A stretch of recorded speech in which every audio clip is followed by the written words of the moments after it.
ඔබට ජයග්‍රාහී දවසක් වේවා. අද අප්‍රේල් මාස 2 වන බදාදා.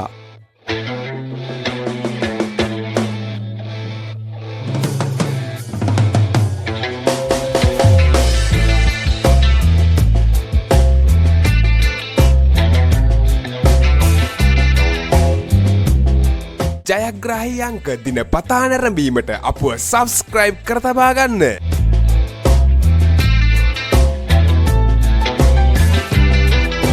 නිවැරදි ජයාංක, නිවැරදි ඉංග්‍රීසි අක්ෂරය, නිවැරදි සෙකන්ඩ් චාන්ස් ජයාංක ඔබට පහතින් දිස්සේ.